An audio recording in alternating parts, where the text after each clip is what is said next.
امام یافعی لکھتے ہیں کہ دو دوست تھے، دو دوستوں میں آپس میں محبت اور پیار تھا۔ ایک دوست کی کرامت یہ تھی، دوست کی کرامت، کہ وہ جلتے ہوئے انگاروں میں ہاتھ ڈال دیتا تھا لیکن آگ اس کے ہاتھ پہ اثر نہیں کرتی تھی، آگ اثر نہیں کرتی تھی اس کے ہاتھ پہ۔ تو لوگ اس سے بہت پوچھتے تھے، یار تو اتنا صاحب کرامت آدمی کہ آگ تیرے ہاتھ پہ اثر نہیں کرتی، وجہ کیا ہے؟ تو وہ کہتا تھا چھوڑو یار، یہ ایک راز ہے، اسے راز ہی رہنے دو۔ سب نے پوچھا، نہ بتایا۔ ایک دن اس کا قریبی کٹر پکا دوست، بڑا پیارا چہیتا دوست، اس سے کہتا یار تو سب کو نہیں بتاتا، مجھے تو بتانا۔ آخر وہ دوست کیسا جو اپنے دوست سے راز کو چھپا لے؟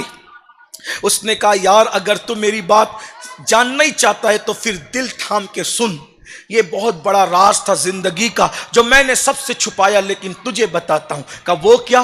کہا دیکھ، میں جب جوان تھا نا، میں جوانی کی دہلیز پہ میں نے قدم رکھا، دیکھو جوانی دیوانی ہوتی ہے، جوانی دیوانی ہوتی۔ میں جب جوان تھا تو جوانی میں میرے پاس دولت تھی، حسن تھا، اور میں ایک مالدار باپ کا بیٹا تھا۔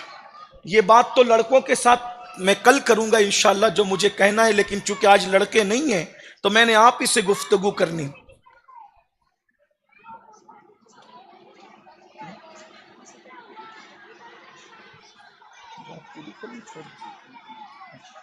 جی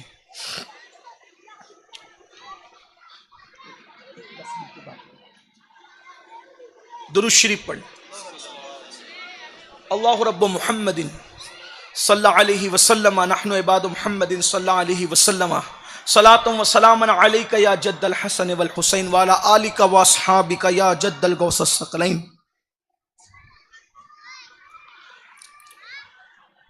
لوگ پوچھتے تھے کہ تو آگ میں ہاتھ ڈالتے، آگ تیرے ہاتھ پہ اثر کیوں نہیں کرتی؟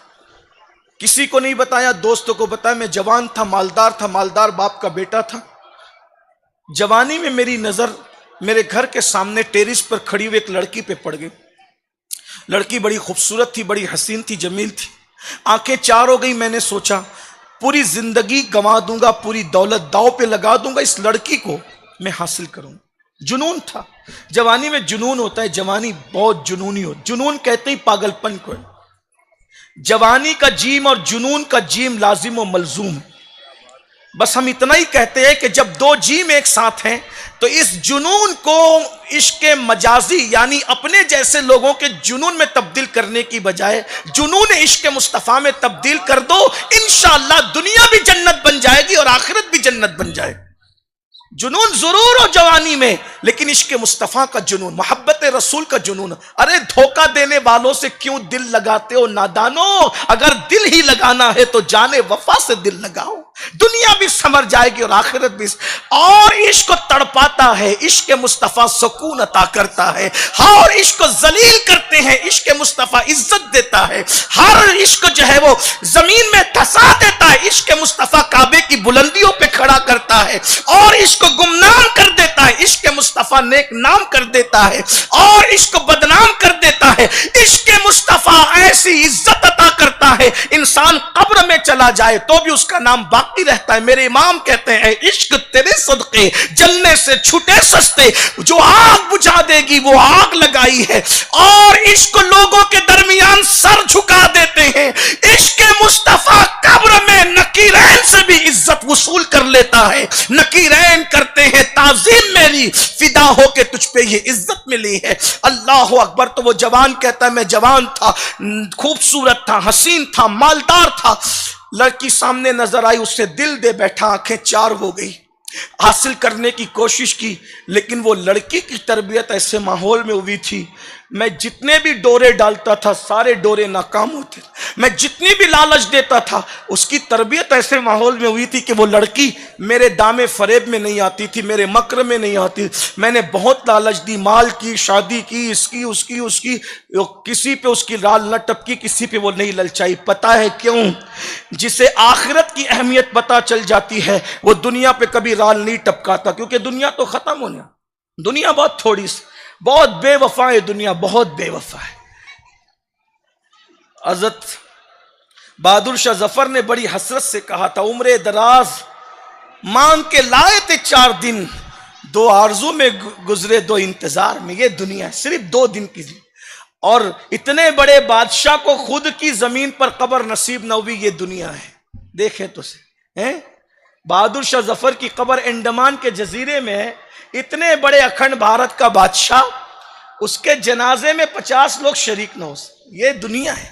دنیا سے تاج محل میں جو 200 ناشتوں کی ڈش لگایا کرتا تھا، اس کے جنازے میں 50 لوگ نہیں تھے. اور بہادر شاہ ظفر کی زندگی کا جو آخری دن تھا، پھٹی ہوئی ٹوپی تھی، کھادی کا کرتا تھا اور میلے کپڑے تھے. اور جب انگریزوں سے وہ آخری مقدمہ لڑ رہے تھے تو زبان کچھ بول رہی تھی، ہاتھ اشارے کچھ کر رہے تھے، یعنی ہاتھ بھی اشاروں سے ساتھ نہیں دے رہے تھے. کیوں؟ اس لیے کہ اس دن بہادر شاہ اتنا بھوکا تھا کہ بھوک کی وجہ سے اس کی عقل کام نہیں کر. یہ دنیا ہے. کس دنیا پہ للچا رہے ہو؟ کس روٹی کپڑے مکان پہ للچا رہے ہو؟ تھوڑا خیال کر لو. دنیا کسی کے ساتھ. حضور سے لپٹ جاؤ، حضور کے قدموں سے لپٹ جاؤ. سب کچھ اپنا ہی اپنا ہے. حضور سب کچھ ہے اللہ کے بعد از خدا بزرگ توئی قصہ مختصر. ان سے لپٹ جاؤ، ان کے مذہب کو چھوڑ کر نہ جاؤ، ان کا گھر چھوڑ کر نہ جاؤ. یہ اسلام ان کا گھر ہے، اسی سے لپٹ کر کے رہو. ٹھوکریں کھاتے پھرو گے، ان کے در پہ پڑ رہو. قافلہ تو اے رضا اول گیا آخر گیا. اور میرے امام کہتے فرقے گلی گلی تباہ، ٹھوکریں سب کی کھائیں کیوں؟ دل کو جو عقل دے خدا تیری گلی سے جائیں کیوں؟ رخصت قافلہ کا شور گش سے ہمیں اٹھائیں کیوں؟ سوتے ہیں ان کے سائے میں، کوئی ہمیں جگائیں کیوں؟ اللہ اکبر. وہ کہتا ہے کہ مال تھا، دولت تھی، سب تھا. میں نے لڑکی کو حاصل کرنے کی کوشش کی، لیکن وہ لڑکی میرے دام فریب میں بالکل نہ آئی. بالآخر اس کی شادی ہو گئی. اس پاک دامن نیک لڑکی کی شادی ہو گئی تو ہمارے علاقے میں قحط آ گیا تو ہر غریب مالداروں کے دروازے پر بھیک مانگنے کے لیے کھڑا ہو گیا. میرے باپ نے مجھ سے کہا بیٹا اللہ نے ہمیں مال دیا، دولت دیا ہے، تم غریبوں میں مال تقسیم کر دو. کورونا میں آپ نے دیکھا نا غریبوں کا کیا حال ہوا تھا، غریب کیا مالداروں کا کیا حال ہوا تھا، آپ نے دیکھا. اس زمانے میں قحط تھا، ہر غریب مالدار کے دروازے پہ کھڑا تھا. وہ نوجوان اپنے دوست کو واقعہ سناتے ہوئے کہتا ہے کہ میں نے دیکھا کہ قطار میں جو لوگ لگے ہوئے تھے، اس قطار کے اندر، اس کیو کے اندر وہ لڑکی بھی لگی ہوئی تھی جس سے میں پیار کرتا. بہت عرصے بعد وہ لڑکی دکھی تو میں نے سوچا آج اس کی غربت کا میں بھرپور فائدہ اٹھاؤں گا، آج اس کی غربت کا میں بھرپور فائدہ اٹھاؤں گا، آج اس کی مجبوری کا میں بھرپور فائدہ اٹھاؤں گا. اور میں نے اپنے نوکروں سے کہا تم ان سب کو تقسیم کرو. وہ لڑکی کو لے کے میں کمرے میں آیا اور لڑکی سے کہا لڑکی تو کیوں آئی ہے؟ اس نے کہا کہ میں بیوہ ہو گئی ہوں، 3 میرے بچے ہیں اور تینوں بچے چھوٹے چھوٹے ہیں. میرے بچے بھوک سے بلک اور تڑپ رہے ہیں تو میں بچوں کی وجہ سے تیرے دروازے پر آئی ہوں کہ تو لوگوں کو بھیک دے رہا ہے تو مجھے بھی دے دے. وہ نوجوان کہتا ہے مجھ پر شیطان غالب آیا اور میں نے لڑکی سے کہا تو جو کہے گی میں دوں گا، دولت میں تجھے تول دوں گا، اناج کیا تجھے دولت میں تول دوں گا. بس ایک کام کر، اپنا جسم مجھے سونپ دے تاکہ میں اس سے لطف اندوز ہو جاؤں. یعنی اس نے زنا کی پیشکش کی، بدکاری کی پیشکش کی. پتہ ہے وہ لڑکی غریب تھی مگر بے غیرت نہیں تھی. نیک ماں باپ نے اس کی اچھی تربیت کی تھی. سیدہ فاطمہ الزہرا کے کردار کے سائے میں لڑکی نے فوراً ایک جملہ کہا، اے نوجوان اللہ سے ڈر، لذت کے لیے گناہ مت کر، لذت چلی جائے گی گناہ باقی رہ جائے گا. اللہ کو کیا منہ دکھائے گا؟ ارے سارے دروازے تیرے گھر کے بند ہیں لیکن ایک دروازہ اللہ اور بندے کے درمیان جو کھلتا ہے اس دروازے کو تو بند نہیں کر سکتا، کوئی بند نہیں کر سکتا. اس نے کہا اگر تو اپنا جسم مجھے نہیں سونپے گی، میرے ساتھ بدکاری نہیں کرے گی، میں تجھے کچھ نہیں دوں گا. اس لڑکی نے کہا کچھ نہیں دیتے ہو تو میں آبرو بیچ کر تو اناج کما نہیں سکتی، روٹی کما نہیں سکتی. وہ واپس کیا ہوئی؟ اس کے چھوٹے چھوٹے بچے بلک رہے تھے، اس کے چھوٹے چھوٹے بچے تڑپ رہے تھے. ننھے بچوں کو ماں تھی تڑپتا نہیں دیکھ سکتی تھی. ماں ہوتی ہے، ماں کی ممتا ہوتی ہے. ایک ماں اپنے لیے سب کچھ قربان کر دیتی ہے. اللہ اکبر. میری بہنوں میں تمہیں کیا ممتا سکھاؤں، تم سے زیادہ ممتا کون جانے کیونکہ تم ماں ہو. میں کس طریقے سے تمہیں ممتا بتاؤں. ماں اگر مرغی ہوتی ہے تو بھی بچوں سے پیار کرتی ہے، چڑیا ہوتی ہے تو بھی بچوں سے پیار کرتی ہے. ارے ماں اگر وحشی کتیا ہوتی ہے تو بھی اپنے بچوں سے پیار کرتی ہے. ماں اگر اشرف المخلوقات رسول اللہ کی امت میں ہو تو وہ ماں اپنے بچوں سے کتنا پیار کرتی ہوگی. اس ماں نے اپنے بچوں کو بلکتا اور تڑپتا دیکھا، ماں سے رہا نہ گیا. گھر سے یہ سوچ کر کے نکلی بچے بچوں کی جان بچانا ہے تو آبرو کا سودا کر لوں، بعد میں توبہ کر لوں گی، یاد رکھنا یہ شیطان کا بہت بڑا مکر اور فریب ہے۔ اس طرح انسان سے گناہ کرواتا ہے کہ چلو ابھی گناہ کر لو، بعد میں توبہ کر لیں گے۔ سن لو، بعد میں گناہ کرنے کی مہلت پر تو گناہ نہ، بعد میں توبہ کرنے کی مہلت پر گناہ مت کرو۔ کس نے کہہ دیا کہ گناہ کے بعد توبہ کی مہلت بھی ملے گی؟ اگر گناہ کرتے کرتے موت آ گئی تو کیا بنے گا ہمارا؟ یہ دنیا تو 2 دن کی ہے، جو آخرت ہمیشہ رہنے والی ہے۔ والآخرۃ خیر وابقیٰ، آخرت ہمیشہ رہنے والی ہے اور بہتر ہے۔ آخرت برباد ہو جائے گی، آخرت تباہ ہو جائے گی میری بہنوں۔ اس لڑکی نے یہ سوچ کر کہ چلو ابھی روٹی حاصل کرنے کے لیے گناہ کر لو، بعد میں توبہ کر لیں گے، لیکن جیسے اس کے پاس ہے اس نے کہا کیا اپنا جسم دے دو گی؟ زبان سے ہاں نکلنے سے پہلے بدن لرز گیا، کیونکہ وہ جانتی تھی اللہ دیکھ رہا ہے۔ ان اللہ کان علیکم رقیبا، اللہ دیکھ رہا ہے، اللہ دیکھ رہا ہے، یہ اس کا تصور تھا۔ کانپ گئی، اور اس کے بعد جب اس مرد نے کہا کہ تو جو کہے گی میں دینے تیار ہوں، بس اتنا کہ اپنا جسم دے دے، اس نے اس شخص سے کہا خبردار، اچھی طرح یاد رکھ، میں آبرو دے کر کے بچوں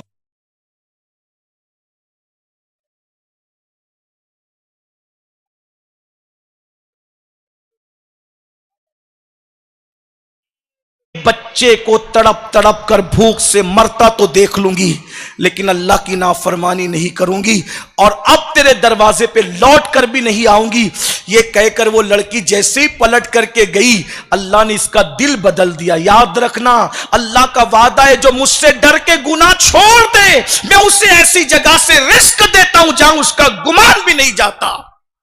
میری بہنوں، جب وہ پلٹ کے چلی گئی، وہ لڑکے کا دل بدل گیا۔ وہ جوان کہتا ہے میرا دل بدلا، اور میرے دل میں خیال آیا کہ یہ غریب ہو کر اللہ سے اتنا ڈرتی ہے تو مجھے مالدار ہو کے اللہ سے کتنا ڈرنا چاہیے۔ اور مال و منال لے کر، تحفے تحائف لے کر، اور ساز و سامان لے کر، غلام کنیزوں کے ساتھ وہ اس لڑکی کے دروازے پر گیا، دستک دی، اندر سے آواز آئی کون؟ باہر سے اس نے کہا بہن دروازہ کھولو، میں تمہارے لیے تحفے تحائف لے کر کے آیا ہوں۔ لڑکی نے دروازہ کھول کے مجھے دیکھا تو کہا اب بھی پاپ کے ارادے سے آیا ہے؟ کہا نہیں، جب تو غریب ہو کر اللہ سے اتنا ڈرتی ہے تو مجھے مالدار ہو کر اللہ سے کتنا ڈرنا چاہیے۔ اس لڑکی کو کہا کہ یہ سامان لے لو۔ میں نے، اس لڑکی نے کہا رک، ابھی نہیں لوں گی۔ اس نے سر سجدے میں رکھا اور بلند آواز سے دعا کی، اللہ میں اس نوجوان کے لیے دعا کرتی ہوں کہ تو اس پر دنیا کی آگ بھی حرام کر دے اور جہنم کی آگ بھی حرام کر دے۔ وہ نوجوان اپنے دوستوں سے کہتا ہے میرے بھائی، اس متقی پاک دامن لڑکی کی دعا کا نتیجہ ہے کہ جس دن سے اس نے دعا کی ہے میں آگ میں ہاتھ ڈال دیتا ہوں، آگ میرے ہاتھ پہ اثر نہیں کرتی۔ جب اللہ نے دنیا کی آگ مجھ پہ حرام کر دی ہے، امید ہے کہ انشاءاللہ مجھ پر جہنم کی آگ بھی حرام ہو گئی ہوگی۔ میری بہنوں دیکھو، عزت بچانے والی نوجوان لڑکی اگر کسی آوارہ لڑکے کو دعا دے دے تو اس کو کرامت مل جاتی ہے، خود اس کی اپنی لڑکی کی کرامتوں کا حال کیا ہوگا، خود اس کے اپنے مقام و مرتبے کا حال کیا ہوگا۔ اس لیے میں اس سنی اجتماع میں اپنی بہنوں سے، بیٹیوں سے کہتا ہوں سب کچھ قربان کر دینا، 2 چیزیں بچا لینا، دنیا اور آخرت سب سمر جائے گی۔ ایک ایمان بچا لو اور ایک عزت بچا لو، دنیا بھی کامیاب ہے اور آخرت بھی کامیاب ہے۔